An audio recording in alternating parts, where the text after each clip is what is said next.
Isang estudyante sa unang taon ang nagpakasal sa isang 80 taong gulang na lalaki. Ang katotohanan sa likod nito ay yumanig sa lahat. Isang umaga ng Oktubre, habang abala ang mga first-year students sa paghahanda para sa kanilang kauna-unahang midterm exams, isang balita ang biglang gumimbal sa online forum ng University of the Philippines, UP Diliman. Si Maria Luz, isang first-year student ng panitikan, ay ikakasal sa isang 80 taong gulang na lalaki. Halos walang sinuman ang makapaniwala sa balita. Isang dalagang kadarating lang sa edad na 18, makinis ang balat, may maamong mukha, at matataas ang markasya pa nga ang napiling kumatawan sa mga mag-aaral noong araw ng pagbubukas ngayon ay magpapakasal sa isang lalaking kaedad na ng kanyang lolo. Wala pang isang oras, kumalat na ang mga larawan ng imbitasyon sa kasal, mga prenuptial photos, at maging ang marriage contract na may matingkad na pulang selyo. Ang mas ikinagulat ng lahat ay ang pagkakakilanlan ng lalaking ikakasal, si E. Antonio Ramirez, isang tanyag na negosyante noong dekada, 70 na matagal nang nagretiro at namumuhay ng tahimik sa kanyang lumang mansyon sa Baguio. Sa mga larawan, hindi mukhang napipilitan si Maria Luz, pero hindi rin siya nakangiti na parang isang dalagang maswerteng na pangasawa ng mayaman. Ang kanyang tingin ay kalmado, may bahid ng pagod, na parabang sanay na siyang hindi maintindihan ng mundo. Agad na bumuhos ang mga masasakit na komento, ang ganda pa naman, pero pera lang pala ang habol, nagpakasal sa matanda para lang umasenso sa buhay. Walang hiya, ilang buwan na lang naman ang itatagal ng matanda, sulit na ang mamanahin niya, pinag-aral ng ina, para lang pala mag-asawa ng kaedad ng tatay niya. Tanging si Maria Luz ang nanatiling tahimik. Hindi siya nagbigay ng anumang paliwanag o sagot. Kahit na tinawagan siya ng media, mahinahon lang niyang sinabi, "Wala po akong ginagawang masama, kaya hindi ko kailangang magpaliwanag." Ngunit, 5 araw matapos ang kasal, biglang ipinatawag ng National Bureau of Investigation, NIE, ang kanyang asawa, si E. Antonio Ramirez, dahil sa pagkakasangkot sa isang kasong pang-ekonomiya 30 taon na ang nakalipas. Para namang binuhusan ng gasolina ang apoy sa media. Ang kasal bang ito ay isang paraan para sa money laundering? Ang 18 taong gulang na dalaga ba ay ginamit lamang bilang panangga sa batas para sa dating negosyante? Dito, ang kwento ay hindi na lamang tungkol sa isang kontrobersyal na kasal na may malaking agwat sa edad. Ito ay naging isang unos ng tiwala, karangalan, at katotohanan. Sa likod ng pag-o ng isang estudyante sa unang taon ay may mga katotohanang itinago sa loob ng halos 30 taon. At nang mabunyag ang lahat, natahimik ang buong lipunan sa isang katotohanan, may mga bagay na sa unang tingin ay mali, pero iyon pala ang pinakamabuting magagawa ng isang tao.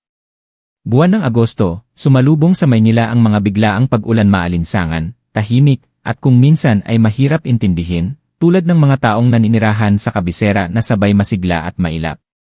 Sa gitna ng mga taong nagmamadali, si Maria Luz, isang first-year student ng panitikan sa UP Diliman, ay namumuhay ng tila normal, regular na pumapasok, kumakain sa karinderya ng mga estudyante, at nangungupahan sa isang maliit na eskinita sa Diliman, Quezon City. Tagapangasinan si Luz. Namatay ang kanyang ama noong high school pa lang siya, at ang kanyang ina, si Aling Nena, ay isang mananahi na kalaunan ay natuklasang may stage 2 na sakit sa puso. Nakapasa si Luz sa universidad na may kahanga-hangang marka. Naniniwala ang lahat na siya ang pag-asa, ang unang liwanag para sa kanilang mahirap na pamilya. Mula nang mag-aral sa Maynila, naging mailap si Luz. Wala siyang naging matalik na kaibigan, hindi sumali sa mga organisasyon, at hindi mahilig mag-post sa social media. Para sa iba, siya ay suplada at mayabang, ngunit sa totoo lang, pinoprotektahan niya lang ang kanyang sarili. Minsan, sa oras ng klase, tinanong siya ng kanilang class advisor, "Hindi ka ba sasali sa anumang club? Mahusay kang magsulat, bagay ka sa writing club." Ngumiti lang si Luz, "Abala po kasi ako sa part-time job.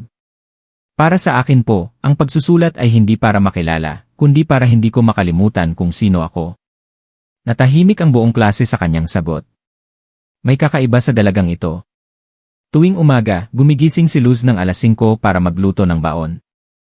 Pagkatapos ng klase, sasakay siya ng bus papunta sa isang panaderya malapit sa istasyon ng Katipunan para magtrabaho. Pag-uwi sa kanyang inuupahang kwarto, tatawagan niya ang kanyang ina, magbabasa ng libro, at matutulog. Kahit mag-isa sa Maynila, hindi kailanman nagreklamo si Luz. Ngunit isang hapon, tulad ng dati, pagkatapos ng kanyang trabaho, habang bumubuhos ang ulan, naharap si Luz sa isang desisyon na hindi niya kailanman inakala. Isang text message mula sa hindi kilalang numero ang kanyang natanggap. Ang anak mo ay kamukhang-kamukha niya noong 18 anyos siya. Kung papayag ka, bigyan mo siya ng pagkakataon. Maililigtas nito ang kanyang ina at maibabalik ang isang bagay na minsan niyang iwinaglit. Ang numerong iyon ay pag-aari ni E. Antonio Ramirez, ang lalaking makikilala ng buong bansa bilang asawa ng estudyanteng nasa unang taon. Nang gabing iyon, hindi nakatulog si Luz. Nakaupo siya sa labas ng kanyang tinutuluyan, habang ang hangin ay dumadampi sa kanyang balat at ang ilaw mula sa poste ay tumatama sa librong hawak niya. Paulit-ulit sa kanyang isipan ang tanong, kung papayag ako, ibinebenta ko ba ang aking kabataan, o ginagawa ko lang ang nararapat gawin ng isang anak para sa kanyang ina? Hindi siya umiyak at hindi rin siya ngumiti. Ang kanyang mga mata ay mas malalim pa kaysa sa kadiliman ng gabi sa labas. Dahil alam niya, mula sa sandaling iyon, ang kanyang buhay ay tatahak sa isang landas na hindi na niya maaaring balikan. Umuwi si Luz sa kanilang probinsya isang hapon na ang buong paligid ay nababalot ng puting ulan. Nilakad niya ang eskinita papasok sa kanilang bahay, basang-basa, ngunit mahigpit ang hawak sa kanyang simpleng bag na abutan niya ang kanyang ina, si Aling Nena, na nagtatahi sa ilalim ng isang malamlam na ilaw. Nang makita siya, biglang nagliwanag ang pagod na mukha ng kanyang ina. Anak, napadalaw ka. Araw ng linggo ngayon. Umupo si Luz, hindi nagsasalita. Maya-maya, dahan-dahan siyang nagsalita, Nay, may hihilingin po sana ako sa inyo. Bakit parang seryoso ka, anak? Huminga ng malalim si Luz, kinukuyom ang laylayan ng kanyang damit, gusto ko na pong mag-asawa. Nabitawan ni Aling Nena ang kanyang karayom. Nanlaki ang kanyang mga mata at nauutal na sinabi, Anak. Baka nagkamali lang ako ng dinig. First year ka pa lang, hindi ka pa nga 19. Kanino? Saan? Yumuko si Luz, garalgal ang boses, simpleng seremonya lang po, hindi magarbo. Ang pangalan niya po ay Ramirez, Antonio Ramirez, 80 taong gulang. Tila namatay ang mundo para kay Aling Nena. Bumagsak ang nakabibinging katahimikan sa buong bahay, tanging ang tiktak ng orasan at ang patak ng ulan sa yero ang maririnig. Muli siyang nagtanong, pautal-utal ang boses. Hindi sumagot si Luz, tumango lang siya. Sa sandaling iyon, napaluhod si Aling Nena sa sahig, hawak ang kanyang dibdib, at sumigaw na parang pinupunit ang kanyang puso, hindi maaari. Hindi pwede, Luz. Nababaliw ka na ba? Alam mo ba ang ginagawa mo? Magpapakasal ka sa isang matandang kaedad ng tatay mo. Tahimik lang na nakaupo si Luz, hindi na maitago ng kanyang mga mata ang nararamdamang pagkalito. Alam ko pong nabigla kayo, pero alam ko rin pong hindi na mahaba ang panahon nyo. Hindi na po pwedeng ipagpaliban ang operasyon sa puso. Humagulgol si Aling Nena, kahit gaano pa katagal ang buhay ko, huwag mong isakripisyo ang buong buhay mo para sa isang kasal na ganyan. Hindi po ito sakripisyo. Pinili ko po ito dahil may utang na loob ako sa inyo. At dahil siya. Hindi siya masamang tao tulad ng iniisip niyo. Ang mga salitang iyon ay lalong nagdulot ng takot kay Aling Nena. Nanginginig siyang tumayo, hirap huminga. Lumapit si Luz para alalayan siya, ngunit iwinaksi niya ang kamay nito, si Ramirez. Siya ang taong pilit kong kinalimutan sa buong buhay ko. Siya. Siya ang dahilan kung bakit iniwan ko ang lahat. Hindi mo alam kung ano ang pinapasok mo, anak. Nanahimik si Luz. Alam na niya. Nabasa niya iyon sa mga mata ni E. Ramirez, sa mga lumang sulat, at sa malayong tingin na tila naglalaman ng buong nakaraan. Ngunit umalis pa rin siya, bumalik at tumango. Ang pagtangong iyon ang nagpatulog sa kanyang ina ng buong gabi. Patuloy ang ulan sa labas, ngunit sa puso ni Aling Nena, ang alaala ng 30 taon na ang nakalipas ay muling nabuhay. Kinaumagahan, nag-empake si Luz para bumalik sa Maynila. Hindi siya hinatid ni Aling Nena, ngunit bago siya lumabas ng pinto, mahina nitong sinabi, kung desidido ka na, hindi kita pipigilan. Pero tandaan mo ito, maaaring patawarin ka ng mga tao dahil sa iyong kabataan, pero hindi ka patatawarin ng lipunan kung hindi ka sapat na malakas. Lumingon si Luz sa kanyang ina, opo, magiging malakas po ako, dahil tinatahak ko ang daan na walang sinumang nangahas na tahakin. At humakbang siya patungo sa isang bagong buhay. Sa araw ng kasal ni Luz, walang sinuman sa kanilang lugar ang makapaniwala. Isang 18 taong gulang na dalaga na may mahabang buhok, maaliwalas na mukha, at malungkot na mga mata, suot ang isang simpleng puting bestida, walang wedding gown, walang belo.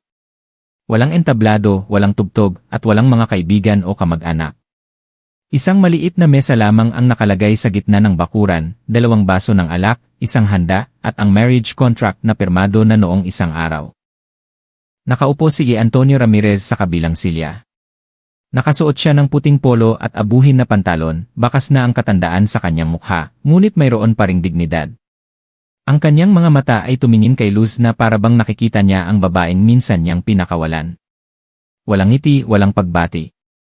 Tanging ang solemnizing officer na inimbitahan para maging saksi ang mabilis na nagbasa. Ngayong araw, Mayo, kami ay saksi sa legal na pag-iisang dibdib ni na Antonio Ramirez, 80 taong gulang, residente ng Barangay San Fernando, Baguio City, at Maria Luz, 18 taong gulang, isang first-year student. Nakayuko si Luz, tahimik. Hindi siya nanginginig, ngunit iniwas niya ang kanyang tingin sa lahat. Alam niya, bawat tingin sa paligid ay may kahulugang inawan o paghamak. Si Aling Nena, ang ina ni Luz, ay wala sa kasal.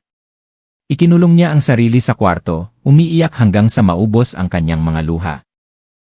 Dahil alam niya, ang kanyang munting anak ay pinipili ang 100 na walang sinumang may lakas ng loob na tahakin. Sinubukan ng isang kamag-anak na tanungin si Luz, bakit mo siya pinakasalan? Alam mo ba kung ano ang isinusuko mo? Mahina lang siyang sumagot, naiintindihan ko po. Pero hindi ko siya pinakasalan dahil sa pera o dahil napilitan ako. Pinakasalan ko siya dahil pinili ko ang tamang tao, kahit na mali sa mata ng lipunan. Natahimik ang kausap niya. Pagkatapos ng seremonya, tumayo si Ramirez at marahang hinawakan ang kamay ni Luz. Iyon ang pinakakakaibang paghawak ng kamay na naramdaman ni Luz sa buong buhay niya. Hindi malamig, hindi mainit.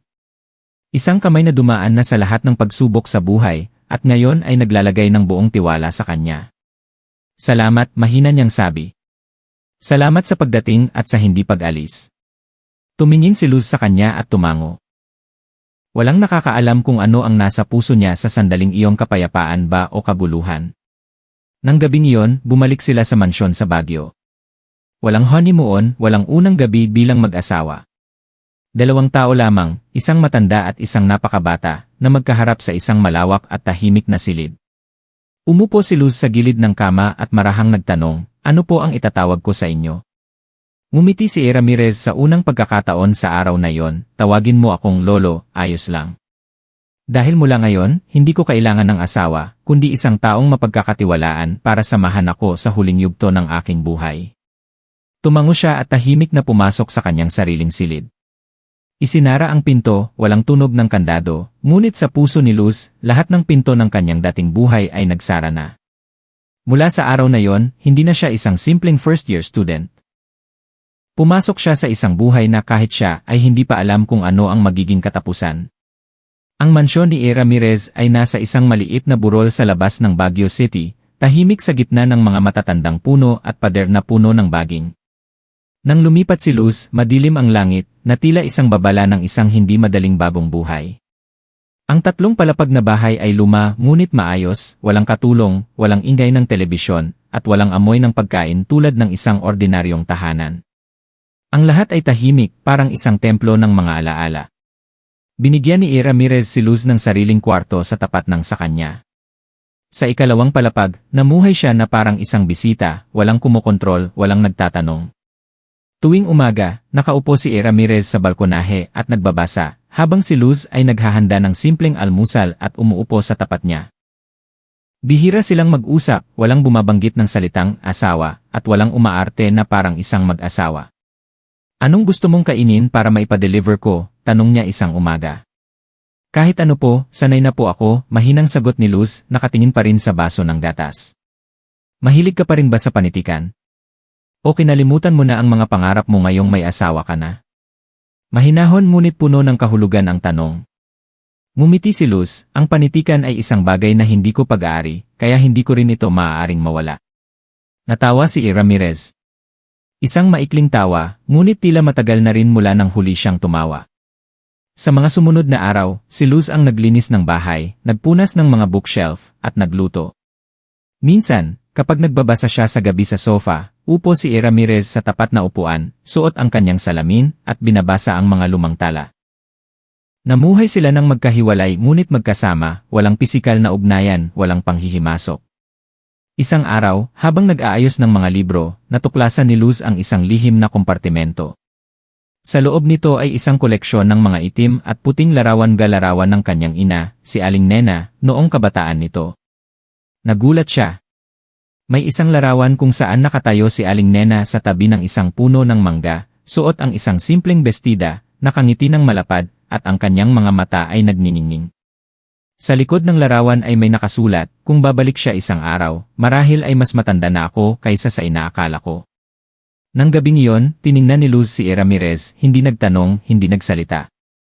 Mula sa sandaling iyon, naintindihan niya na ang kasal na ito ay hindi lamang para iligtas ang kanyang ina, kundi isa ring hindi nasabing paghingi ng tawad ni Ramirez sa nakaraan.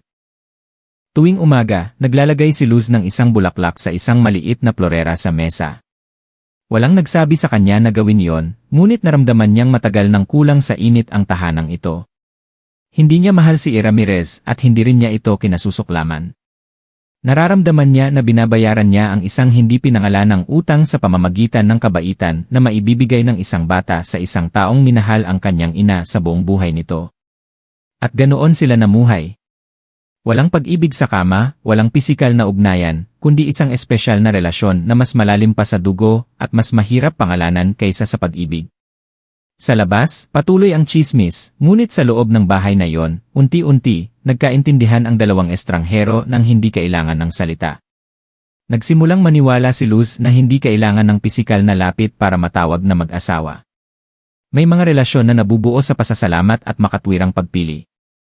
10 araw matapos ang tahimik na kasal, ang mga larawan ni Maria Luz, ang first-year student, at ng kanyang 80 taong gulang na asawa, ay biglang lumabas sa isang sikat na blind item fan page na may nakakagulat na pamagat.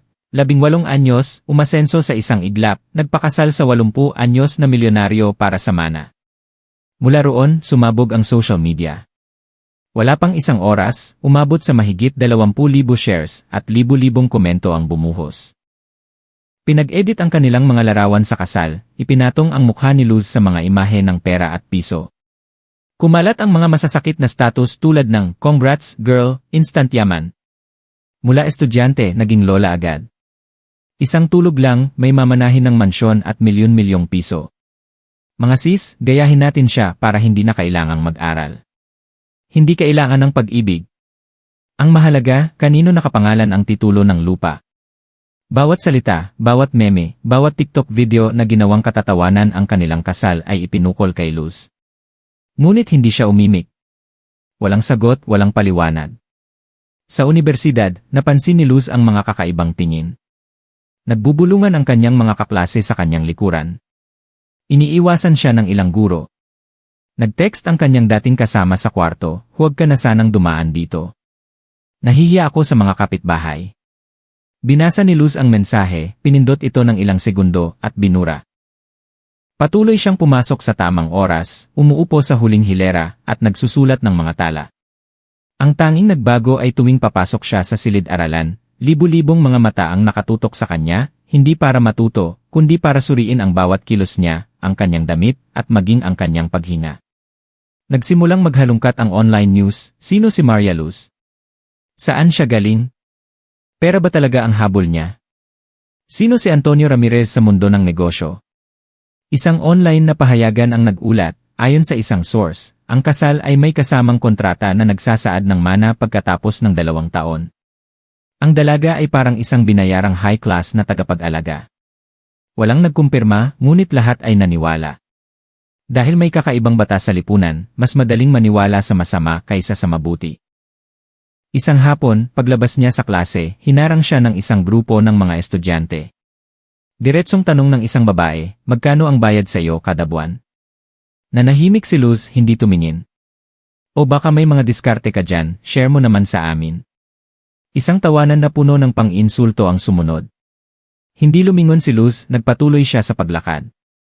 Ngunit pagbaba niya sa hagdan, nag-vibrate ang kanyang telepono. Tumawag si Ramirez, mahina ang boses, "Ayos ka lang ba?" Natigilan si Luz ng ilang segundo bago sumagot, "Ayos lang po." Huwag mong hayaan na baguhin ka nila sa kung sino ka talaga. Habang mas tahimik ka, mas kailangan mong maging matatag. Naniniwala ako sa'yo.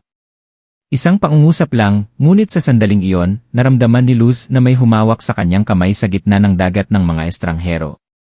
Nang gabing iyon, panibagong impormasyon ang kumalat sa social media. Isang anonymous account ang nag-akusa kay Ramirez na sangkot sa isang iligal na paglilipat ng lupa na nagkakahalaga ng milyon-milyong piso noong dekada 70. Nagsimula ang mga tsismis, ang kasal na ito ba ay isang paraan para itago ang yaman? Tinignan ni Luz ang screen ng kanyang telepono, bahagyang kumuyom ang kanyang kamao. Dumating na ang bagyo, at alam niya, hindi lang siya ang target nito, kundi maaari nitong ilubog ang lahat kung hindi siya kikilos. Nang hapong iyon, kakaiba ang dilim ng langit. Habang nagluluto si Luz ng hapunan, nakatanggap si Ramirez ng isang tawag. Ang tumawag ay isang investigador mula sa Baguio City Police Office. Natigilan si Luz nang makitang ibinaba niya ang telepono, nanginginig ang kanyang kamay. Pinapapunta nila ako para magbigay ng salaysay. Bukas. Hindi nagtanong si Luz kung bakit, dahil alam niyang hindi basta-basta lumitaw ang mga tsismis tungkol sa kaduda-dudang paglilipat ng lupa. Mayroong nagbabalik ng nakaraan para sirain ang kasalukuyan. Ayos lang po ba kayo? Mahinang tanong ni Luz. Matanda na ako, oras na para harapin ito. Pero ikaw. Tumingin si Ramirez kay Luz, mula ngayon, kailangan mong maging kalmado. Hindi nila kailangan ng katotohanan, kailangan lang nila ng dahilan para paniwalaan ang gusto nilang paniwalaan. Tumango si Luz, ngunit ang kanyang puso ay kumakabog ng malakas. Kinaumagahan, maagang umalis si Ramirez. Walang pulis na kasama, walang posas, isang sasakyang may asul na plaka lamang ang tahimik na sumundo sa kanya sa gate. Nakasuot siya ng puting polo, mag-isang naglakad at sumakay, hindi nagpahatid kay Luz, huwag kang pumunta. Hindi na kailangan, sabi niya bago isara ang pinto ng sasakyan. Ngunit nanatili si Luz doon, pinapanood ang sasakyan na unti-unting nawawala. Alam niya, ang kanilang panandaliang kapayapaan ay nabasag na. Nang hapong iyon, sabay-sabay na nag-publish ang online news, Antonio Ramirez, dating direktor ng Ramos Construction & Development Corporation. Iniimbestigahan kaugnay ng mga irregularidad sa proyektong La Mesa Dam noong 1995. Muling umugong ang publiko. Hindi na lang tungkol sa pagpapakasal sa matanda ang mga komento, kundi mas masasakit na salita, nagpakasal para maglaban ng pera. Ang first-year student ay panakip-butas para sa isang kriminal. Isang planadong laro. Nagsimula na ring mag-alala ang universidad kung saan nag-aaral si Luz. Ipinatawag siya. Maingat na sinabi ng administrasyon, ang kaso mo ay nakakaapekto na sa reputasyon ng departamento. Sana'y pag-isipan mo ang pagkuha ng leave of absence. Hindi sila sinisi ni Luz. Humingi lang siya ng oras para mag-isip at lumabas ng silid na tila doble ang bigat ng kanyang mga balikat. Nang gabing iyon, lalong naging malamig ang mansyon. Hindi kumain si Luz. Mag-isa siyang nakaupo sa sala, sa harap niya ang kanyang scholarship papers noong first year, kasama ang isang sulat kamay mula kay Ramirez, hindi mo kailangang gawin kahit ano, manatili ka lang sa kung sino ka, mabait, matatag. Sapat na ang tinagal ko sa mundo para maintindihan, maaaring makalimutan ng lipunan ang krimen, pero hindi nito patatawarin ang pagiging iba kung mahina ka. Habang binabasa ito, tahimik na tumulo ang mga luha ni Luz. Walang nakakita, ngunit iyon ang unang beses na umiyak siya dahil naramdaman niyang nag-iisa siya sa isang laban na walang naniniwalang inosente siya. Kinaumagahan, kusang pumunta si Luz sa National Bureau of Investigation, NBI. Naghintay siya ng 2 oras, walang tumawag sa kanyang pangalan. Nang tanungin siya ng desk officer, kaano-ano ka ni Ramirez, sumagot siya, ako po ang legal niyang asawa. Gusto ko lang kumpirmahin na hindi siya tumatakas. At wala rin po akong ginagawang iligal. Tinitigan siya ng opisyal at tumango, alam naming hindi siya ang tipo ng taong tumatakas. Pero hindi simple ang kasong ito. Maraming gustong ipasa sa kanya ang sisi. Nagtanong si Luz, may pagkakataon po bang malinawan ito? Sumagot ang opisyal, kung may sapat na lakas ng loob na hukayin ang mga bagay na pilit ibinabaon ng iba. Hinigpitan ni Luz ang kanyang kamao, at alam niyang siya ang dapat na taong iyon. Nang gabing iyon, pagkatapos ng maraming araw na pananahimik, sumakay si Luz ng huling biyahe pauwi sa kanilang probinsya, walang paalam. Pagpasok niya sa kanilang simpleng bahay, nadatnan niyang nakahiga ang kanyang ina na si Aling Nena habang nakikinig sa radyo. Ang liwanag mula sa siwang ng pinto ay nagpapakita ng malalalim na guhit sa kanyang mukha. Lumapit si Luz at umupo sa tabi ng kama. Nagulat ang kanyang ina, "Anak, anong oras na? Kailangan kong malaman ang totoo tungkol kay Ramirez. Hindi para sa akin, kundi para sa inyo." Natahimik ang silid, tanging ang balita mula sa radyo ang maririnig. Ang kaso sa ekonomiya noong 1995 ay muling binubuksan para sa mas malawak na investigasyon. Huminga ng malalim si Aling Nena. Isang buntong hininga na tila nagpatigil sa tibok ng kanyang puso. Pagkatapos ay bumangon siya, binuksan ang isang maliit na drawer sa ilalim ng kama, at kinuha ang isang lumang tela. Sa loob nito ay isang hindi na ipadalang sulat kamay, na may mga bahaging nabura na ng panahon. Inilagay niya ito sa kamay ni Luz, "Basahin mo. Pagkatapos nito, maintindihan mo kung bakit hindi ako tumutol pero hindi rin kita binasbasan. Ramirez, hindi ko akalain na isusulat ko ang liham na ito, ngunit pagkatapos ng lahat, may utang akong paumanhin sa'yo. Noong ikaw ay iniimbestigahan, alam kong hindi ikaw ang may kasalanan. Ang aking asawa, si Mang Pedro, na nooy vice-gobernador, ang pumilit sa iyong pirmahan ang mga maanumalyang dokumento. Nanahimik ka para mapanatili ang iyong karangalan, at ako, nanahimik ako para mapanatili ang tinatawag na kapayapaan sa aming pamilya. Nagkamali ako ng pinili. Pinili ko ang isang lalaking may kapangyarihan sa halip na isang mabuting tao. Nang siya ay mamatay sa isang aksidente, doon ko lang nalaman na kasama lang pala ako sa isang bahagi ng kanyang pag-akyat sa kapangyarihan, ngunit hindi ko kailanman naramdaman ang tunay na pag-ibig. Noong nakapasa si Luz sa universidad, gusto kitang sulatan, para sabihin sa iyo na siya ang batang minsan mong kinarga, ang batang binilhan mo ng unang bag ngunit hindi ko itinuloy dahil natakot ako na baka pasanin niya ang bigat ng nakaraan. Kung isang araw ay piliin niyang bumalik, kung magkaroon siya ng lakas ng loob na pumasok sa iyong buhay, pakiusap, mahalin mo siya tulad ng isang amang tahimik na nagmahal sa kanyang ina. Pagkatapos basahin ni Luz, nanginginig ang kanyang mga kamay, puno ng luha ang kanyang mga mata, si tatay. Pinilit niyang akuin ni Ramirez ang kasalanan. Tumango si Aling Nena, "Mabuting tao siya, anak." Ngunit sa lipunan noon, dinudurog ang sinumang nagsasalita. Nanahimik ako at nabuhay sa pagsisisi. Natahimik si Luz. Ang lahat ng buhol sa kanyang puso ay unti-unting nakalas. Hindi pala nagkataon lang na tiningnan siya ni Ramirez na parabang matagal na silang magkakilala. Hindi nagkataon na tahimik niyang tinutulungan ang kanilang pamilya nang walang hinihinging kapalit. Hindi ito obligasyon, kundi isang tahimik na pangako ng isang lalaking nawalan ng babaeng kanyang minahal, na ginugugol ang mga huling taon ng kanyang buhay para bumawi sa paraang alam niya. Pag-alis niya sa bahay, tiningnan niya ang kanyang ina, ang babaeng nagsakripisyo ng lahat ay pagod na ngayon. Nabuhay kayo sa pananahimik, pero ako, mula ngayon, mabubuhay ako sa katotohanan. At tumalikod siya. Ang liwanag ng buwan ay humaba sa kanyang anino sa daan. Isang bagong paglalakbay ang nagsimula. Ang paglalakbay para bawiin ang karangalan para sa taong hindi naintindihan ng mundo, at sa taong tahimik niyang pinagkakautangan ng loob sa loob ng maraming taon. Bumalik si Luz sa Baguio. Kinaumagahan, kulay abo ang langit, hindi umuulan ngunit kakaiba ang alinsangan. Pumasok siya sa mansyon, dala pa rin ang sulat ng kanyang ina, ang tinta ay kumalat dahil sa mga luhang hindi pa natutuyo. Hindi pa umuwi si Ramirez, pinanatili siya ng NIE para sa karagdagang investigasyon, habang patuloy siyang pinaliligiran ng mga batikos. Sa internet, pinag-uusapan na ang pag-freeze sa kanyang mga ari-arian, at ang pagsuspinde sa karapatan ni Luz na magmana bilang isang uri ng parusa. Alam niya, kung hindi siya kikilos ngayon, si Ramirez ay babagsak dahil sa mga bagay na pinili niyang ipanahimik para protektahan ang iba. Pagkatapos ng maraming gabing walang tulog, naghanap si Luz ng isang kilalang abogado sa Maynila, si Atty. Jose Santos, na dating intern sa ilalim ni Ramirez bago ito magretiro. Ang opisina ay nasa isang lumang gusali sa Rizal Avenue, hindi magarbo ngunit tahimik at maayos. Nang ipakilala niya ang kanyang sarili, natigilan ang assistant at dinala siya sa isang pribadong silid. Si Atty. Santos ay nasa 50, matalas ang tingin, may mga puting buhok, at sa unay may pagdududa siyang tumingin sa kanya, "Ikaw ang asawa ni Ramirez?" "Opo, gusto ko po sanang humingi ng tulong para muling imbestigahan ang kaso ng La Mesa Dam noong 1995. Bahagyang kumunot ang noo ni Atty. Santos, matagal nang sarado ang kasong iyon at wala na sa listahan ng mga maaaring buksan muli. Pero hindi po si Ramirez ang pumirma sa huling desisyon.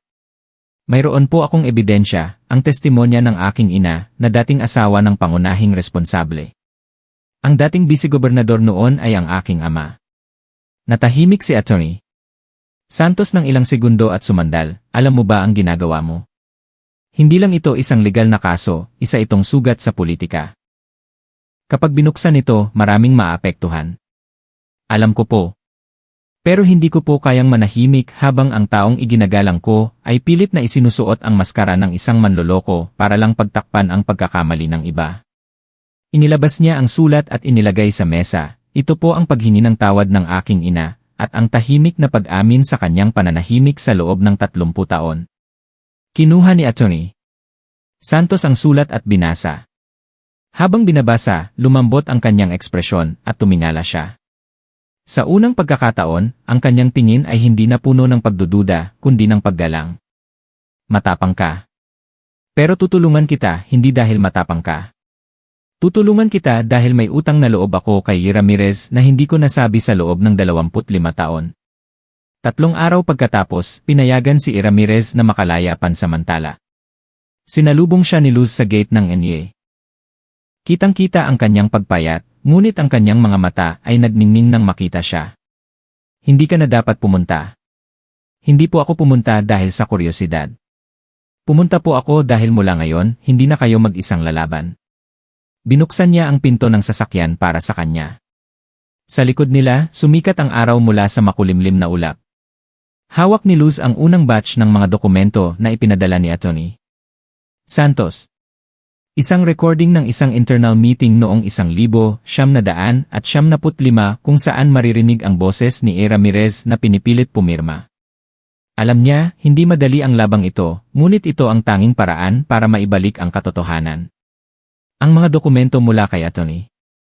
Santos ay naglalaman ng isang audio recording ng isang internal meeting sa Ramos Corporation noong 1995. Ito ang panahon kung kailan nagsimulang magkaroon ng mga irregularidad sa proyekto ng La Mesa Dam. Sa recording, malinaw ang boses ni Ramirez, hindi ako sang-ayon na pirmahan ang dokumentong ito. Sa legal na aspeto, hindi pa kwalipikado ang lupa para ilipat. Pagkatapos ng ilang sandali ng katahimikan, isang malalim at matigas na boses ang narinig, kung hindi ka pipirma, may ibang pipirma. Pero babalaan kita, kung aalis ka sa proyektong ito, bukas, ang kumpanya mo ay dapat na ring maghanda para sa paglilipat. Ang boses na yon ay pag-aari ni Mang Pedro, ang dating vice-gobernador, asawa ni Aling Nena, at tunay na ama ni Luz. Pagkatapos marinig ang buong recording, hindi gumalaw si Ramirez. Natigilan si Luz, kahit na alam na niya ang katotohanan mula sa kanyang ina, hindi pa rin niya maiwasang manginig. Matalik po ba kayong magkaibigan noon? Mahinang tanong ni Luz. Siya ang kasama kong uminom noong binuksan ko ang kumpanya, ang kasama kong nagpalawak ng infrastruktura para sa probinsya. Pero mabilis magbago ang tao dahil sa kapangyarihan, anak. Mapait nang umiti si Ramirez, wala nang galit sa kanyang mga mata, tanging pagod na lang ng isang taong matagal nang nanahimik. Sinabi ni Atty. Santos na para mabuksan muli ang kaso, kailangan nilang patunayan na mayroong pamimilit o sabuatan mula sa mga opisyal ng probinsya noong panahong iyon. Ngunit ang problema, si Mang Pedro ay higit 15 taon nang namatay sa isang misteryosong aksidente. Nag-aalala si Luz, paano po kung wala na ang pangunahing saksi? Sumagot si Atty. Santos, wala na ang saksi pero narito pa ang mga dokumento. At higit sa lahat, may isa pang tao na pumirma rin noon pero tumangging managot. Siya ngayon ang direktor ng Department of Environment and Natural Resources, si Reynaldo Cruz. Sa mga sumunod na araw, tahimik na nangalap si Luz ng karagdagang ebidensya. Sa kanyang mga pagbisita sa NEA kasama si Ramirez, napansin niya ang isang pamilyar na anino.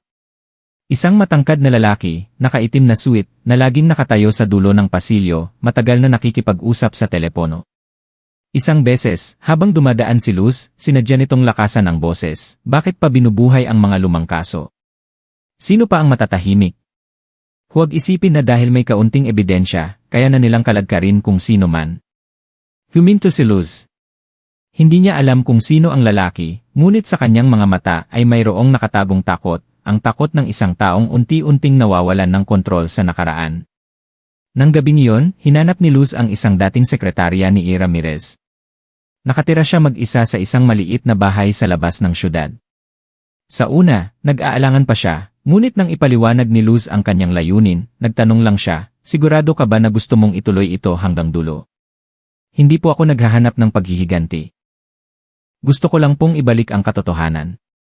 Kinuha ng lalaki mula sa isang drawer ang isang sobre, na naglalaman ng photocopy ng budget report na may 3 pirma na binago gamit ang kemikal. Ito ang bersyon na hindi pinirmahan ni E. Ramirez. Pero pagkatapos, lumitaw ang kanyang pirma. Naiintindihan mo na ba? At doon, unti-unting nabuo ang larawan. Isang taong patay na, isang taong kasalukuyang nasa pwesto, at isang taong nanahimik sa loob ng 30 taon. Lahat sila ay umiikot sa isang punto, ang proyekto ng La Mesa Dam at ang patibong na tahimik na pinasok ni E. Ramirez para hindi masira ang mga relasyong politikal. Ngunit ngayon, si Luz, ang tagalabas, ang tanging may sapat na kalinisan at tapang para ilabas ang katotohanan. At alam niya, ang tunay na laban ay nagsisimula pa lang. Nagpa siya ang korte ng Baguio na buksan ang isang paunang pagdinig sa kaso ng La Mesa Dam. Ipinatawag si E. Ramirez bilang isa sa mga akusado sa mga irregularidad at pagtatago ng mga dokumento ng gobyerno noong 1995.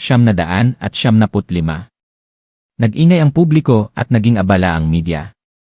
Kumalat sa social media ang mga balita na may iba't ibang anggulo, 80 anyos na milyonaryo, haharap sa hustisya, ang batang asawa, babagsak na ba, pagpapakasal para itago ang yaman, isang lumang taktika.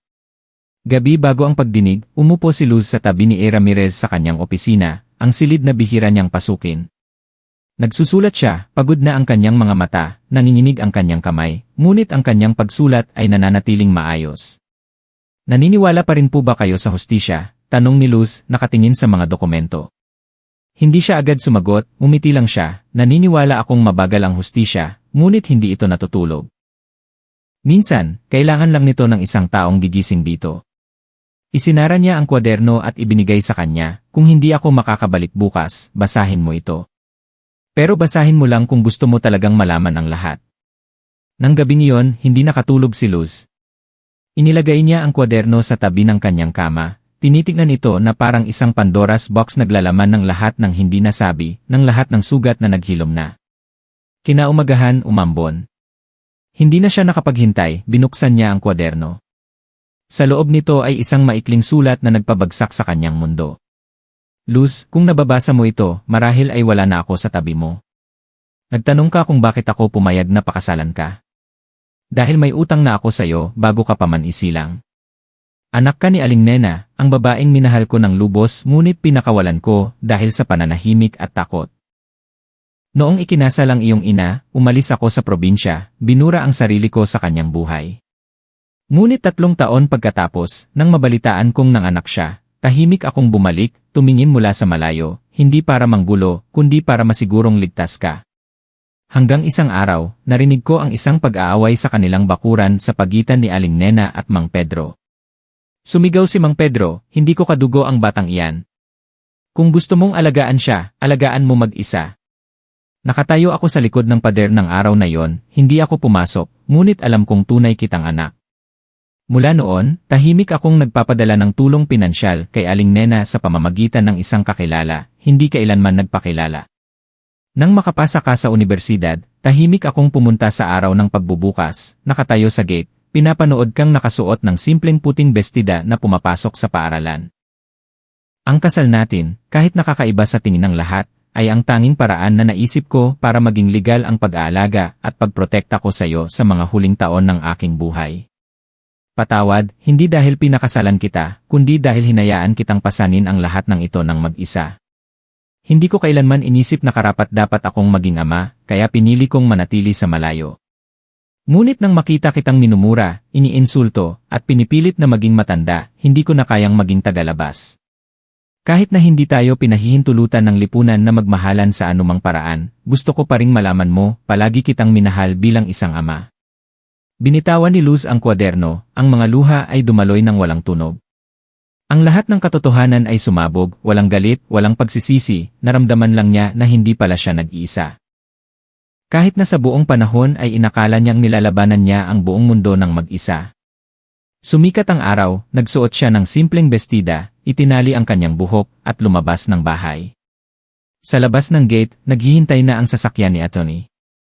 Santos. Bago sumakay, lumingon siya sa mansyon, ang hangin ay yumugyog sa mga puno, at sa kanyang isip, sinabi niya, hindi ko hahayaang umalis si Itay na may bahid sa kanyang pangalan. Sa araw ng pagdinig, tahimik ang Baguio, puno ng tao ang korte. Dumagsa ang media. Nagbulungan ang mga tao, ngunit walang sinuman ang nag-akala na ang isang kasal na may malaking agwat sa edad ay hahantong sa isang makasaysayang paglilitis ng isang 30 taong gulang na kaso. Sa loob ng korte, nakaupo si Ramirez sa upuan ng akusado. Nakasuot siya ng puting polo, maputi na ang buhok, payat, ngunit nananatiling kalmado, hindi umiiwas ng tingin, hindi lumalaban, na parabang tinanggap na niya ang lahat. Sa hanay ng mga manonood, tahimik na nanonood si Luz. Inilagay ni Atty. Santos ang makapal na folder sa harap niya, kasama ang mga bagong dokumento, isang photocopy ng minutes ng meeting na may peking pirma, isang audio recording ng pamimilit, at ang sulat kamay ng ina ni Luz. Nagsimula ang pagdinig.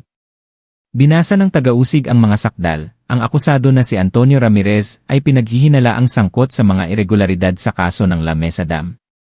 Partikular na ang iligal na pagpirma sa ilang mga dokumento ng proyekto noong 1995 na nagdulot ng pagkalugi sa gobyerno. Nanahimik si Ramirez. Walang pagtutol. Nang tanungin, mayroon bang pagtutol ang akusado, sinabi lang niya, handa akong managot kung ang aking ginawa ay nakasama sa hustisya. Ngunit hinihiling ko sa korte na payagan ang aking abogado na ilahad ang katotohanan, upang hindi na muling madungisan ang aking pangalan bago ako mamaalam. Pinayagan ng korte. Tumayo si Atty. Santos, malinaw at malalim ang kanyang boses, hindi kami narito para humingi ng tawad, kundi para ibalik ang katotohanan. Tumanggi ang akusado na pirmahan ang mga dokumento noong 1995, ngunit pagkatapos ay pinilit, inihiwalay, at ginawang pampalit sa mga taong umakyat sa kapangyarihan gamit ang kasinungalingan. Ito ang audio recording ng pag-uusap ni Nahi Ramirez at dating Vice Gobernador Mang Pedro. Ito ang photocopy ng peking pirma na natuklasang ginamitan ng kemikal. Ito ang sulat kamay ng pinakamahalagang saksi, ang asawa ng taong pumilit kay Ramirez na pumirma noon, na ngayon ay ina ng dalagang nakaupo sa hanay ng mga manonood. Inutos ng korte na beripikahin ang mga ebidensya. Pinatugtog ang audio recording, umalinggaw ang tunog sa buong silid, kung hindi ka pipirma, ang kumpanya mo ay dapat nang ilipat. Ang iyong pirma ay hindi na personal na opinyon, kundi isang responsibilidad sa politika. Nagbulungan ang mga tao. Nagsimulang mag-type ng mabilis ang ilang mamamahayag. Nang tawagin para magsalita, tumayo si Luz. Ako po si Maria Luz, isang first-year student, legal na anak ni Antonio Ramirez ayon sa aming marriage contract, at tunay na anak ayon sa dugo. Nagulat ang buong korte. Kumunot ang noo ng hukom. Hindi naghintay si Luz ng pahintulot. Nagpatuloy siya, hindi nanginginig ang boses. Ako ang babaeng minura sa internet, tinawag na gold digger, mukhang pera, ginamit para maglaban ng yaman. Ngunit narito ako ngayon hindi para ipagtanggol ang aking sarili, kundi para protektahan ang aking ama na hindi ako kailanman sinaktan. Ang taong sa buong buhay niya ay hindi naghangad ng katanyagan o yaman, ngunit kinailangang pasanin ang kasalanan ng iba. Kasama na roon ang aking stepfather. Natahimik ang lahat.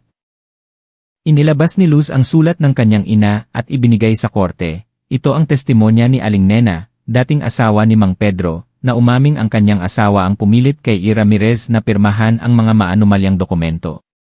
Nanahimik ang aking ina noon, ngunit ngayon, ako ang magsasalita para sa kanya. Huling salita ni Atty.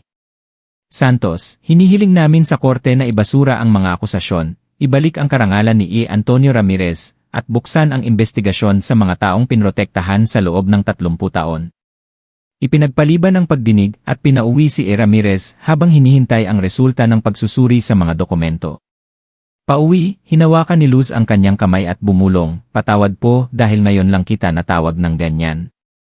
Tumango lang si Ramirez. Nang gabing iyon, bigla siyang nanghina. Dumating ang doktor, bumagsak ang kanyang presyon ng dugo, ngunit tumanggi siyang magpa-ospital, hayaan niyo akong manatili sa bahay. Sapat na, hinintay ko ang araw na ito. Kinaumagahan, sabay-sabay na nag-publish ang media, ipinagpaliban ng korte ang kaso ng La Mesa Dam, binuksan ang bagong investigasyon, at hahanapin ang mga dating opisyal. Ibinalik ang karangalan ni A. Ramirez pagkatapos ng 30 taon. Ang dalagang tinawag na nag-asawa para yumaman ay gumawa ng isang bagay na hindi inaasahan ng lipunan.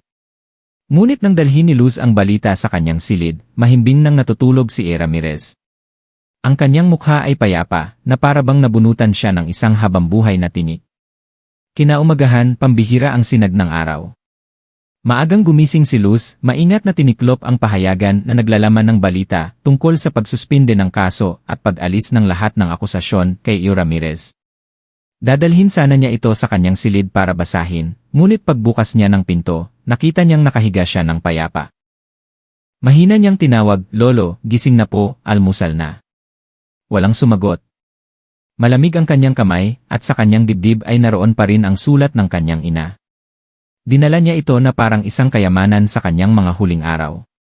Napaupo si Luz sa tabi ng kama, hindi sumigaw, hindi humagulgol, ang mga luha ay tahimik na dumaloy, magaan ngunit masakit. Ang libing ay naging simple, tulad ng buhay ni A. Ramirez. Dumating ang ilang mga dating kaibigan, tahimik na tumango kay Luz, ang kanilang mga mata ay nagpapahiwatig ng pasasalamat. May nagsabi, mas naging mabuti siyang tao kaysa sa mga hindi kailanman na pagbintangan. May bumulong, kailangan pa niyang mamatay para maniwala ang mga tao na inosente siya. Napakasaklap. Narinig lahat ni Luz. Hindi siya kumibo, nakatayo lang siya sa tabi ng kabaong, hawak ang kanyang larawan. Isang larawan na kinunan 30 taon na ang nakalipas, noong siya ay direktor pa, may maamong ngiti at matapat na tingin. Isang linggo pagkatapos ng libing, bumalik si Luz sa paaralan. Pumasok siya sa silid-aralan tulad ng ibang mga estudyante, ngunit ngayon, walang nagbubulungan, walang nang insulto. May mga bumati sa kanya, at isang kaklase na dati siyang pinagtatawanan ay nag-text, "Sorry, naniwala rin ako sa mga masasamang salita noon, ngayon ko lang naintindihan. Mas matapang ka kaysa sa amin." Hindi niya sinagot lahat, nanahimik lang siya dahil ang katotohanan na ang sumagot, hindi na niya kailangang ipagtanggol pa ang sarili. Isang araw, tinawagan siya ni Atty. Santos, may gustong makipagkita sa kanya.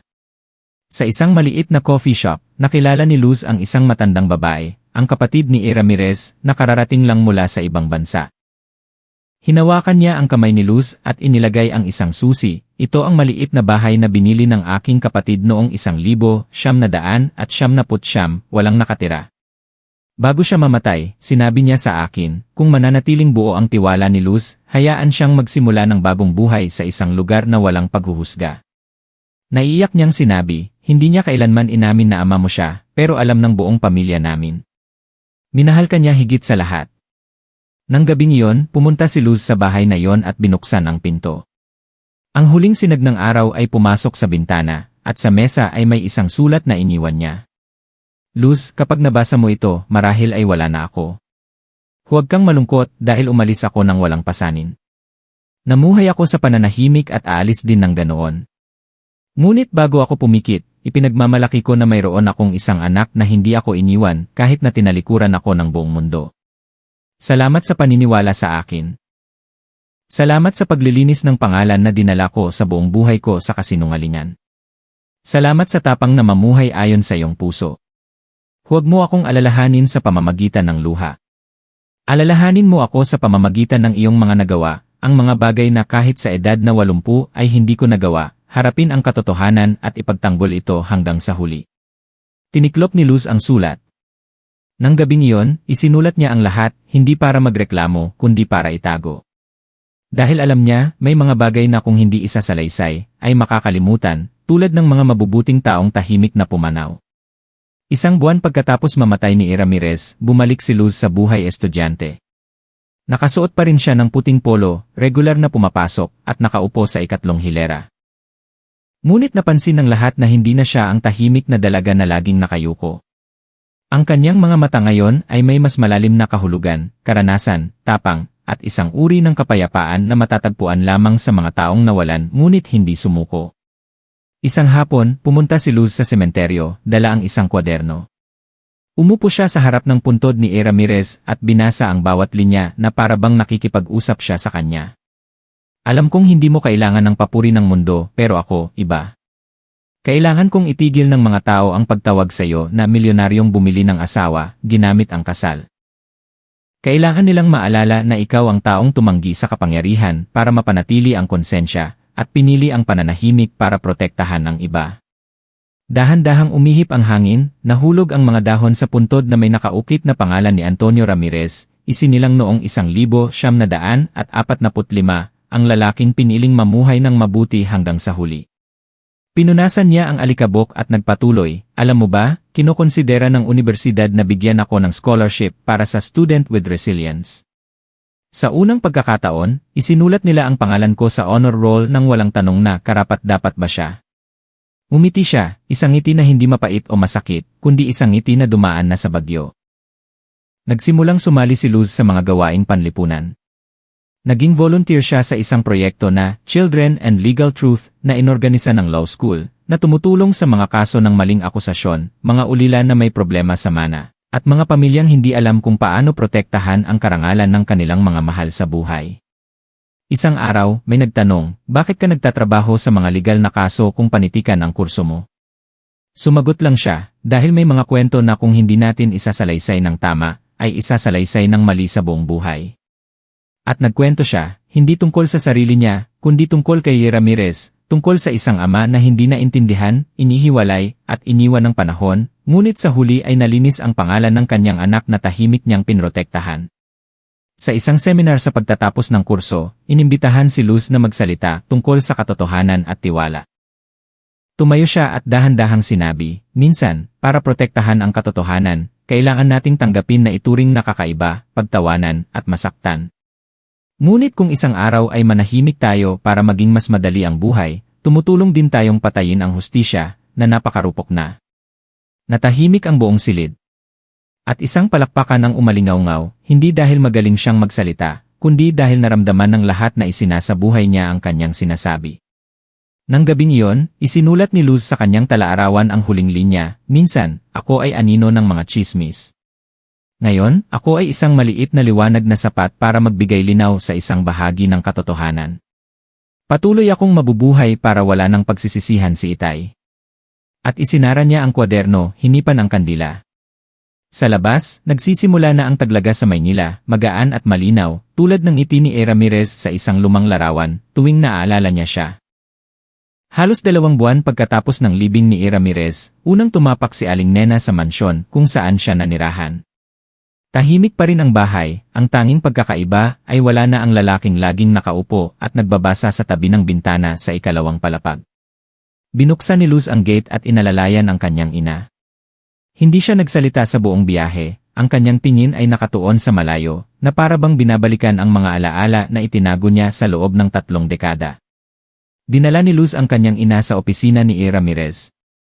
Sa mesa ay naroon ang isang larawan niya noong bata pa, may matigas ngunit kalmadong ekspresyon. Sa ilalim ng larawan ay isang lumang relo, ang unang regalo na ibinigay niya kay Aling Nena noong sila ay mga estudyante pa. Natigilan siya. Maya-maya, nanginginig niyang inilagay ang kanyang kamay sa mesa, kung saan may bakas pa ng panulat na laging ginagamit ni Ramirez. Itinago pa rin niya ang relong ito. Tumango si Luz, at ang sulat na isinulat ninyo, laging nasa bulsa niya. Hanggang sa huling sandali. Umupo si Aling Nena sa pamilyar na upuan, nangingilid ang mga luha. Sa unang pagkakataon, nakita ni Luz ang kanyang ina na hindi na matatag. Siya, ang babaeng dumaan sa maraming pagsubok, nagsakripisyo, at nanahimik. Ngayon ay kaharap ang lalaking nabuhay para sa kanya nang walang hinihinging kapalit. May utang akong paumanhin sa kanya. Umupo si Luz sa tabi niya, sa tingin ko, hindi niya kailangan ng paumanhin niyo. Kailangan lang niyang aminin niyo na minsan niyo siyang minahal ng totoo. Humagulgol siya, hindi na napigilan, minahal ko siya ng lubos. Pero nagkamali ako ng pinili ko ang lalaking may posisyon, dahil akala ko noon, iyon ang magbibigay sa iyo ng magandang kinabukasan. Pero sa loob ng 30 taon, tuwing nagkakasakit ka, tuwing nagkukulang kami, siya ang laging nasa likod namin na tumutulong, at hindi ko man lang siya napasalamatan. Hinawakan ni Luz ang kamay ng kanyang ina, ang mga kamay na kumapal na dahil sa panahon, sa pagsisisi, sa paglilibing ng isang tunay na pag-ibig para lang mapanatili ang isang hindi buong pamilya. Maya-maya, nagpaalam si Aling Nena na mag-isa siyang aakyat sa ikalawang palapag, sa dating silid ni Ramirez. Hindi sumama si Luz, hinayaan niyang mag-isa ang kanyang ina dahil alam niya may mga pag-uusap na dapat mangyari sa katahimikan sa pagitan ng mga buhay at mga pumanaw na. Sa loob ng silid, luminalinga si Aling Nena, naroon pa rin ang bookshelf, maayos pa rin ang mga unan, at sa mesa ay naroon ang isang hindi na ipadalang tala-arawan. Binuksan niya ang unang pahina at nakita ang isinulat niya, sa araw na malaman ni Luz na ako ang kanyang ama, hindi ko inaasahan na mahalin niya ako bilang ama. Umaasa lang akong hindi niya ako kamuhian dahil lumagpas ako sa hangganan para protektahan siya. Susunod na pahina, sa araw na umalis si Nena, nakatayo ako sa likod ng sasakyan, hindi ko siya tinawag. Hindi dahil ayaw kong pigilan siya, kundi dahil alam kong mas marami siyang maibibigay sa kanya kaysa sa akin, maliban sa isang bagay, kaligtasan. Huling pahina, kung may susunod na buhay, hindi ko na nais na makita si Nena, dahil gusto ko lang siyang maging masaya, kahit na malayo sa akin. Niyakap ni Aling Nena ang kwaderno, ang mga luha ay tumulo sa papel. Pagbaba niya, ang liwanag ng hapon ay tumatama na sa bintana. Tiningnan niya si Luz, malalim ngunit malinaw ang kanyang boses, "Anak, may utang akong paumanhin sa'yo. At alam ko, isinasabuhay mo ang buhay na dapat ay matapang kong hinarap noon pa. Ngunit mula ngayon, hindi na ako magtatago." Ngumiti si Luz, hinawakan ang kamay ng kanyang ina, patatawarin kanya dahil hindi kanya kailanman sinisi. Sabay silang lumabas ng mansyon. Paglingon, bahagyang nag-cruise ng kamay si Aling Nena at yumuko. "Ramirez, alam kong naririnig mo ako. Salamat sa pagmamahal sa akin at sa ating anak sa buong buhay mo." Setyembre, nag-organisa ang universidad ng isang seminar na may pamagat na katotohanan at tapang sa mga kabataan. Ang espesyal na panauhin ay si Luz, ang first-year student na yumanig sa lipunan dahil sa kanyang kontrobersyal na kasal. Ngunit kalaunan ay tumulong na ilabas ang isang kaso na nakabaon sa loob ng 3 dekada. Puno ang bulwagan, marami ang dumating dahil sa kuryosidad, ngunit marami rin ang gustong malaman kung ano ang nag-udyok sa isang dalagang wala pang 20 taong gulang na gawin ang mga bagay na iniwasan ng mga matatanda sa buong buhay nila. Nakasuot si Luz ng simpleng puting bestida, bahagyang nakatali ang buhok, hindi siya umakyat sa entablado na may matapang na anyo, kundi may kapayapaan ng isang taong dumaan na sa sakit at pagpapatawad. Tinanong ng host, pagkatapos ng lahat, "Sino ka sa tingin mo?" Ngumiti si Luz at simpleng sumagot, "Ako lang ay isang taong minsan nang hindi naintindihan, ngunit sa halip na magtanim ng galit, pinili kong panatilihin ang tiwala at pasasalamat." Pasasalamat kanino? Pasasalamat sa taong nagturo sa akin na maging mabuti, kahit na hindi makatarungan ang pagtrato sa akin. Walang nagsalita, ngunit isang palakpakan ang umalingaw-ngaw mula sa mga estudyante na hindi kailanman naniwala sa kanyang pagiging inosente.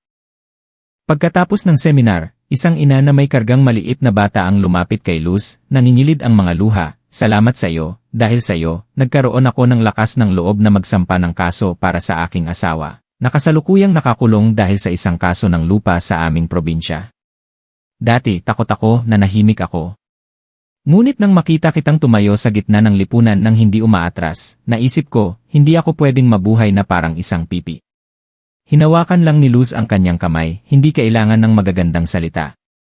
Isang estudyante ng batas ang lumapit at nagtanong, "Naisip mo bang maging abogado?" Umiling siya, "Ako ay magiging isang tagapagkwento. Dahil may mga katotohanan na kung walang magsasabi ng tama, ay sasabihin ng mali sa buong buhay." Mula sa seminar na yon, inimbitahan si Luz na magsulat, magbahagi ng karanasan sa maraming mga forum ng estudyante, mga seminar sa batas, at mga grupo ng komunidad. Hindi dahil sikat siya, kundi dahil totoo ang kanyang kwento, may sakit, at may lakas na lampasan ang mga paghuhusga. Nagsimula siyang magsulat ng isang serye ng mga artikulo, minsan akong tinawag na nagbebenta ng pag-ibig at ganito ako nakaligtas. Ang kabaitan ay minsan may kapalit, ngunit huwag kang tumigil dahil dito. Kumalat ang mga artikulo. Nagsimulang maalala ng mga tao si Luz hindi bilang batang asawa ng 80 taong gulang na milyonaryo, kundi bilang ang dalagang tumulong na linisin ang isang pangalan na minsan nang inilibing sa ilalim ng mga lumang dokumento at paghuhusga ng lipunan. Isang araw, nakatanggap si Luz ng isang espesyal na email. Ang nagpadala ay isang kinatawan ng isang human rights organization. Sa sulat, sinabi nila, marami na kaming natulungang mga biktima ng maling akusasyon, ngunit kakaunti ang nangahas na ikwento ang kanilang mga karanasan. Ang iyong kwento ay isang patunay na ang katotohanan ay nangangailangan ng mga taong nabubuhay ng totoo. Gusto mo bang maging kasama namin? Hindi siya agad sumagot. Umupo siya mag-isa sa maliit na bahay na iniwan ni Ramirez, inaalala ang kanyang mga mata, ang paraan ng kanyang pagtingin sa kanya, nang walang pagpilit, walang inaasahan, nais lang niyang mabuhay siya ng may konsensya. Binuksan niya ang kanyang laptop at nag-type, hindi ko po maipapangako na magaling ako, pero handa po akong magsalita gamit ang boses ng isang taong minsan nang hindi naintindihan, minsan nang naging malungkot, at pinili pa ring manatili sa panig ng katotohanan. Umuulan noon sa Maynila, tumingin si Luz sa labas, hawak ang isang lumang talaarawan, at nagsulat ng isang linya. Ang tunay na kapayapaan ay hindi nagmumula sa papuri ng mga tao, kundi kapag hindi ka na natatakot sa kanilang mga kritisismo.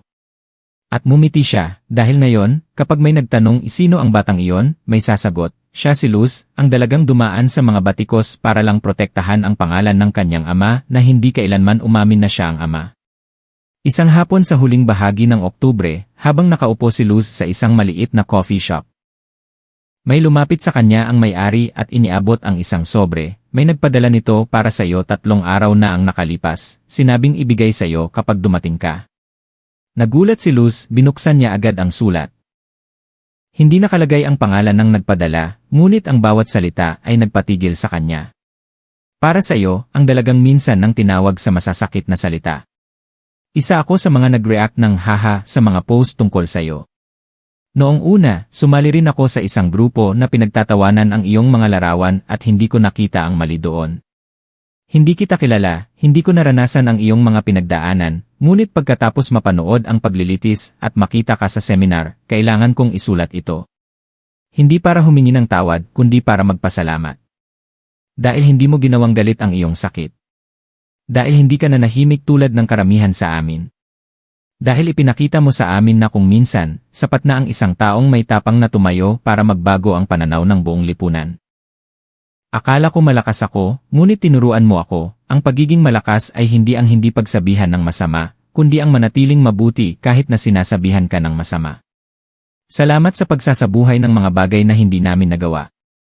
Isang taong minsan kang pinagtawanan at ngayon ay natututong humingi ng tawad sa pamamagitan ng gawa. Tiniklop ni Luz ang sulat, inilagay ang kamay sa kanyang dibdib, hindi umiyak, ngunit may mainit na damdamin na dumaloy sa kanyang puso. Sa mga sumunod na araw, nakatanggap siya ng iba pang mga sulat mula sa hindi kilalang mga tao. Isang senior student na dumanas ng depresyon dahil napagbintangan bilang kikabit ay nagsulat, binigyan mo ako ng pag-asa na hindi maaaring dungisan ng mga tao ang isang tao kung nabubuhay siya ng totoo. Isang 40 taong gulang na lalaki na napagbintangan sa isang kaso ng lupa ay nagsulat, hindi ako naniwala sa hustisya hanggang sa makita kitang pumasok sa korte na hindi nakayuko. Isang 15 taong gulang na babae ang nagpadala ng maikling mensahe, ate, gusto ko ring mabuhay tulad mo, hindi kailangang mahalin, basta tama. Itinago ni Luz ang bawat sulat sa isang maliit na kahon. Tuwing napapagod, binubuksan niya ito, hindi para maramdaman na importante siya, kundi para ipaalala sa sarili na ang kabaitan, kung patuloy, ay magbubunga sa mga lugar na hindi inaasahan. Isinulat niya sa kanyang talaarawan, minsan akong sinabihan ng masama ng mga estranghero na hindi ko kilala. Ngayon, pinapasalamatan ako ng mga estranghero na hindi ko rin kailangang malaman kung sino sila. Ang bilog ay nagsara hindi sa galit, kundi sa pagbabago. Isang gabi, inimbitahan si Luz sa isang maliit na palabas sa telebisyon. Tinanong ng host, kung maibabalik mo ang nakaraan, pipiliin mo pa rin bang magpakasal kay Ramirez? Hindi ko pipiliin ang magpakasal. Pipiliin kong suklian ang isang taong tahimik na nagprotekta sa akin sa buong buhay. Pipiliin kong ibalik ang katotohanan para sa isang taong napagbintangan. At kung kailangan kong tahakin muli ang daang iyon, gagawin ko pa rin. Ang pagkakaiba lang, ngayon, mas mataas ang aking noo. Nagpalakpakan ang buong studio, ngunit mumiti lang si Luz. Dahil para sa kanya, ang palakpak na yon ay hindi para sa isang biktima, kundi para sa isang taong tumayo sa gitna ng bagyo ng opinyon at pinili pa ring mabuhay ng totoo. Isang hapon sa pagtatapos ng taon, habang nag-aayos ng opisina ni A. Ramirez, natuklasan ni Luz ang isang maliit na kahon na nakatago sa ilalim ng isang drawer. Mayroon itong isang lumang numero na kandado. Sinubukan niya ang 3 numero na unang pumasok sa kanyang isip, ang kanyang kaarawan, 1,204. Bumukas ito. Sa loob ay isang kwaderno na may pamagat na, "Ako at ang batang iyon," mga tala ng isang walang pangalang ama. Natigilan si Luz. Binuksan niya ang unang pahina. Mayo 2005, unang beses kong nakita ang bata. Dinala siya ni Aling Nena sa palengke. Mas payat siya kaysa sa inaasahan ko. Natutulog ang bata sa kanyang balikat, mapula ang pisngi, kulot ang buhok, ngunit ang kanyang mga kilay ay kamukhang-kamukha ko. Nakatayo ako sa likod ng isang tindahan, hindi ako nangahas na lumapit. Walang nakakaalam na tumayo ako doon ng mahigit 1 oras para lang panoorin siyang matulog. Oktubre 2010, pumasok ang bata sa grade 1.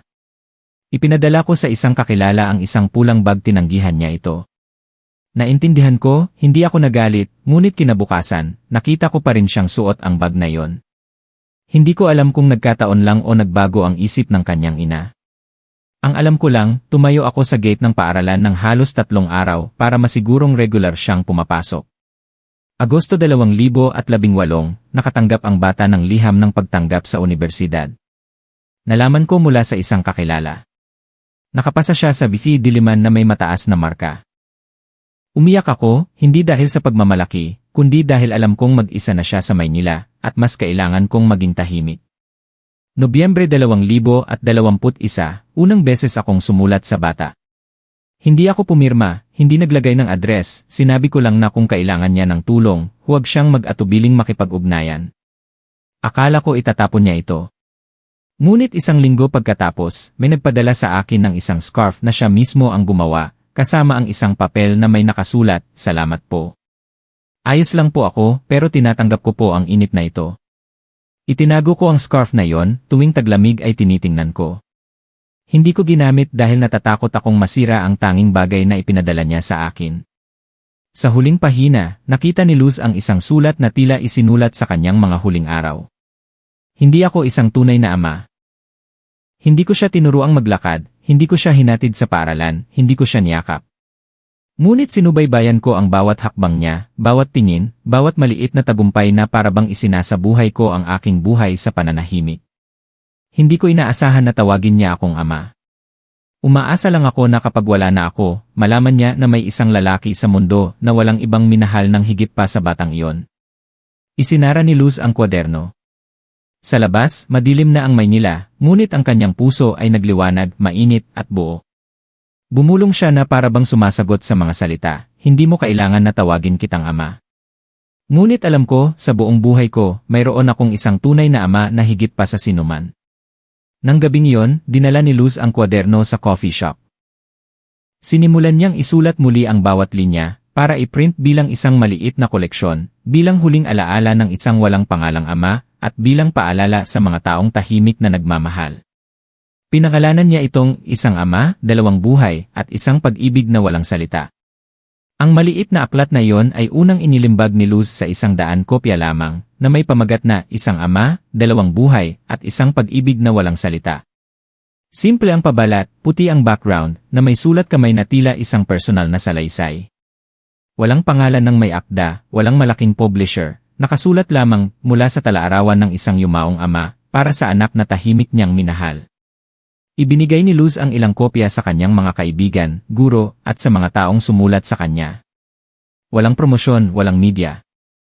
Ngunit nangyari ang hindi inaasahan. Isang post mula sa isang third-year law student ang kumalat sa internet, binasa ko ito sa isang gabi at umiyak ako ng husto. Dahil nalaman ko na ang aking ama ay katulad din ni A. Ramirez, hindi pala salita, hindi malambing, ngunit hindi kailanman tumigil sa pagmamahal sa akin. Paumanhin, Itay, dahil may mga taon na hindi kita naintindihan. Ang post ay nakakuha ng libu-libong shares sa isang gabi. Marami ang nagtanong kung sino ang tunay na may akda. Nanahimik si Luz, nag-post lang siya ng isang linya sa kanyang personal na account, "Totoo ang kwentong iyon." Ngunit ang mas mahalaga ay kung gaano karaming mga katulad na kwento ang nakakalimutan.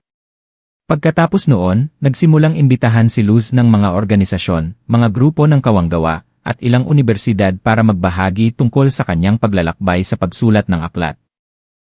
Sa isang seminar sa National Library, sinabi ni Luz, "Hindi po ako manunulat at hindi ko rin plano na magsulat para sumikat. Naisip ko lang na kung hindi ko isusulat, makakalimutan ang mga iniwan ng aking ama, tulad ng maraming mabubuting tao na nabuhay, namatay, at walang iniwang bakas. Maaaring may ilang magbasa at maantig. Ngunit kung may isang tao lang na magbago ang tingin sa kanyang ama, o isang taong maging mas matapang sa panig ng katotohanan, sa tingin ko, tama na ang ginawa ko." Isang maliit na publisher ang kusang lumapit at nag-alok na muling ilimbag ang aklat sa mas malaking bilang. Gusto nilang panatilihin ang orihinal na nilalaman, at magdagdag lamang ng isang maliit na bahagi na naglalaman ng paglalakbay ni Luz at pasasalamat sa mga tumulong na ipalaganap ang aklat. Sumang-ayon si Luz sa isang kondisyon, huwag ilagay ang aking pangalan bilang may akda. Ang may akda ay si Ye Ramirez at lahat ng mga amang tahimik na nabubuhay tulad niya. Opisyal na inilabas ang aklat na may bagong pamagat, "Para sa aking anak," mula sa isang amang hindi kailanman tinawag sa kanyang pangalan. Agad itong pumasok sa top 5 best-selling inspirational books ng taon. Hindi dahil sa advertising, kundi dahil sa word of mouth. Isang araw, nakatanggap si Luz ng isang sulat mula sa isang babae sa Visayas. "Muntik na akong ipalaglag ng aking ina noong buntis siya dahil tinanggihan siya ng aming pamilya. Ngunit nang mabasa niya ang aklat na isinulat mo, sinabi niya, kung nagawa ni A. Ramirez na panindigan ang kanyang anak kahit hindi siya kinilala, kailangan kitang panindigan. Kahit mag-isa. Hindi mo lang iniligtas ang karangalan ng isang ama, maaaring iniligtas mo rin ang mga batang tulad ko na hindi pa naisisilang." Binasa ni Luz ang sulat sa katahimikan. Nang gabing iyon, tumayo si Luz sa entablado ng isang parangal para sa mga kabataang may positibong kontribusyon. Hindi siya humawak ng bulaklak o tropeo. Isang pangungusap lang ang sinabi niya, "Hindi po ako ang pinakamagaling dito. Ngunit sigurado ako sa isang bagay, ang kabaitan, kung isasalaysay ng tama, ay mas malakas kaysa sa anumang hatol." Tumayo ang buong bulwagan at nagpalakpakan. Ngunit si Luz ay tahimik na bumaba, dala ang isang bagong manuskrito sa kanyang bag, hindi na kwento niya, kundi kwento ng isang matandang nagbebenta ng tiket sa loto na napagbintangan. Dahil ngayon, si Luz ay hindi na lamang ang kinukwentuhan, siya na ang nagkukwento para sa mga taong walang nakikinig.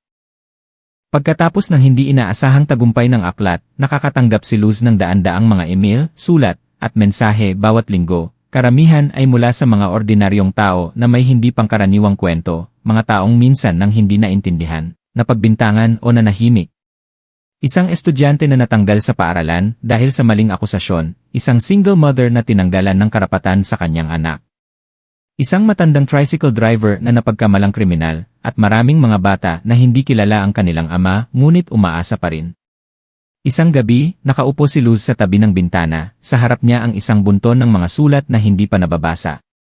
Alam niyang hindi niya kayang lutasin ang lahat ng sakit ng bawat isa, ngunit magagawa niya ang ginawa ni A. Ramirez sa buong buhay niya, ang makinig.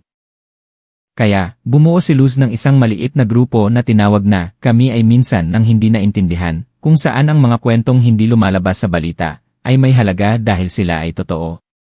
Walang donasyon, walang sponsorship. Isang grupo lamang ng mga estudyante, ilang manunulat, isang matandang abogado na humawak sa kaso ni A. Ramirez, at isang dalagang nagngangalang Luz na nagkikita bawat linggo para basahin, isulat, at muling isalaysay ang mga kwentong hindi pa naisasalaysay ng tama. Nagtatrabaho sila sa isang coffee shop na walang pangalan, ngunit laging puno ng liwanag. Isang araw, isang 14 na taong gulang na batang lalaki ang lumapit kay Luz, dala ang isang simpleng guhit, "Ate, ito po ang lolo ko." Sabi nila, traitor daw siya dahil nakulong. Pero sabi ni Mama, nakulong daw siya dahil isiniwalat niya ang katiwalian ng aming kapitan. Nagtanong si Luz, "Anong gusto mong gawin ko dito?" Sumagot ang bata, "Hindi ko po alam. Naisip ko lang po na kung matutulungan niyo na mabasa ng mga tao ang kwento niya, baka hindi na siya tawagin sa maling pangalan." Niyakap ni Luz ang bata at naintindihan niya, ito ang dahilan kung bakit kailangan niyang magpatuloy. Pagkatapos lamang ng 3 buwan, nakasulat na ang grupo ng higit sa 50 kwento. Gumawa sila ng isang maliit na blog kung saan bawat linggo ay naglalathala sila ng isang kwento. Hindi marami ang nagbabasa, ngunit ang mga nagbabasa ay hindi na nananahimik. Isang guro ang nagbahagi, "Akala ko naintindihan ko ang aking mga estudyante, Ngunit nang mabasa ko ang kwento ng isang batang natanggal dahil sa pagnanakaw pero ang totoo ay kinuha lang niya ang kanyang notebook na itinago, umiyak ako at nagsimulang humingi ng tawad sa aking mga estudyante. Isang matanda ang nagsulat na nahimik ako sa buong buhay ko dahil napagbintangan. Ngunit ngayon, ipinapadala ko ang aking kwento, hindi para linisin ang aking pangalan, kundi para malaman ng aking mga apo na naging mabuti ang kanilang lolo. Lumaganap ang proyekto, hindi sa maingay na paraan, kundi sa pamamagitan ng tapat na pagbabahagi.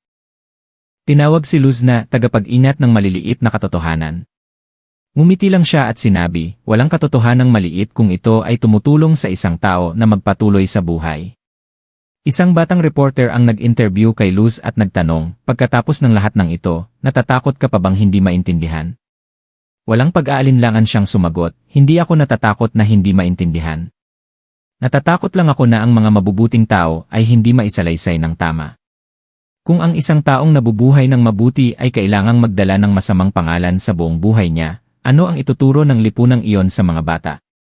Nang gabing iyon, isinulat ni Luz sa kanyang talaarawan, Itay, nagpapatuloy pa rin po ako. Kahit minsan napapagod, naniniwala pa rin ako. Bawat kwentong isinalaysay ng tama ay isang pintong binubuksan para sa mga buhay at mga pumanaw na. Salamat po sa pagsasabuhay ng isang buhay na hindi nangailangan ng papuri, ngunit nagbigay sa akin ng pagkakataong maging boses para sa mga taong walang nakakaalala.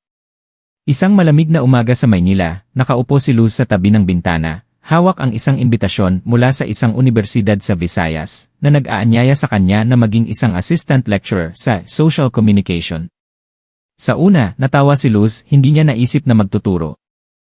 Ngunit nang mabasa niya ang huling linya ng sulat, kailangan namin ng isang taong may kakayahang turuan ang mga estudyante hindi lang na magsalita ng maganda, kundi na magsalita ng tama. Natahimik siya at naintindihan, marahil ang kanyang paglalakbay ay hindi titigil sa pagsusulat, kundi sa pagtuturo sa iba na isalaysay ang mga mabubuting bagay. Bago umalis sa Maynila, binisita ni Luz ang puntod ni E. Ramirez. Nagdagdag siya ng isang maliit na linya sa lapida, ang taong nabuhay sa pananahimik ngunit nag-iwan ng boses para sa marami. Inilagay niya sa harap ng puntod ang isang espesyal na kopya ng aklat na, para sa aking anak, na may isang kopya lamang. At bumulong siya, Itay, aalis na po ako. Hindi ko po dadalhin ang pangalan niyo sa klase, ngunit dadalhin ko ang inyong diwa para magtanim ng tiwala sa mga kabataan, sa mga taong takot na hindi maintindihan, at sa mga taong minsan nang nag-abuso sa katotohanan.